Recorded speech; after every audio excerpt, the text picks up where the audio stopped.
రోడ్ల మీదకి ఎక్కిరు. మొన్న చూసుకుంటే మనం లక్షట్పేట్ల, కొత్తూర్ల, అదేవిధంగా గుడిపేట్ల, నిన్న ఆజీపూర్ల ప్రతిరోజు రైతులు రోడ్లెక్కే పరిస్థితి వచ్చింది. దీనికి అంతటి కారణము కాంగ్రెస్ ప్రభుత్వం.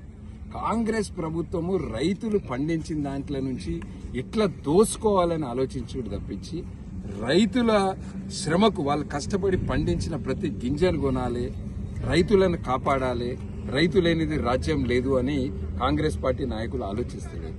ఇలా వాళ్ళ అంటే ప్యాడీ ఎంత వస్తుంది, ఎన్ని టన్నులు వస్తుంది, మన మంచిర్యాల ఏరియాలో ఎన్ని రైస్ మిల్లు ఉన్నాయి, ఎన్ని గోడౌన్స్ ఉన్నాయి, ఇది ప్రొక్యూర్మెంట్ చేయాలంటే ఎన్ని లారీలు కావాలి, ఇవన్నీ కూడా తెలుసు, జనవరి నుంచే తెలుసు. అయినప్పటికీ కావాలని ఆలస్యం చేశారు. దాని వలన ఇవాళ వర్షాలు పడ్డాయి. వర్షాలు పడితే ఇట్లా ఇలా మనం చూడొచ్చు, ఇది వర్షం పడితే వడ్లు మొత్తం కూడా వడ్లకి ఇవాళ ఈ పరిస్థితి వచ్చింది. రైతులు పాపము నెల రోజులైంది, కన్నెపల్లి రైతులు నెల రోజుల నుంచి ఇక్కడ పోసుకొని వడ్లు కుప్పలు పోసుకొని కూర్చున్నారు. పక్కకు కన్నెపల్లిలోనే రైస్ మిల్లులు ఉంటాయి, కన్నెపల్లిలోనే రైస్ మిల్లులు ఉన్నాయి. ఈ గ్రామంలోనే రైస్ మిల్లు ఉన్నప్పటికీ ఈ రైతులు నెల రోజుల నుంచి ఇక్కడ వడ్లు పోసుకొని రోజు సాయంత్రం అయితే వర్షం పడుతుంది, గాలి దువారం వస్తుందని భయపడుతుంది. కట్టింగ్లు పెడతారు, అయినా ఒప్పుకున్నారు రైతులు. 2 కిలోల కట్టింగ్ అంటారు, అయినా కూడా ఇప్పటి వరకు కొనుగోలు ప్రక్రియ లేదు, లారీలు లేవని కారణం చెప్తున్నారు.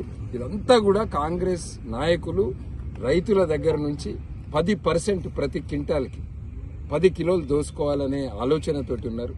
అయితే గమ్మత్ ఏంటంటే నిన్న రైస్ మిల్లోర్లు అందరూ కలిసి ప్రెస్ మీట్ పెట్టారు. రైస్ మిల్లోర్లు ప్రెస్ మీట్ పెట్టి బీజేపీ నాయకులు తప్పుడు ఆరోపణలు చేస్తారు.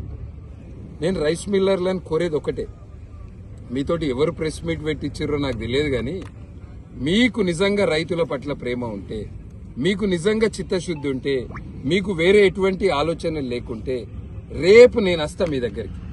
రైస్ మిల్లర్లను కోరుతున్నా నేను, మీరు ఎక్కడికి రమ్మంటే అక్కడికి వస్తా నేను. మా నాయకులు వస్తారు, మా రైతులు కూడా వస్తారు, చర్చకు కూర్చుందాం. మీ ఇబ్బంది ఏందో చెప్పుర్రి, ఎందుకంటే మీకు కూడా ఇబ్బందులు ఉంటే తెలుసుకునే బాధ్యత మాకున్నది.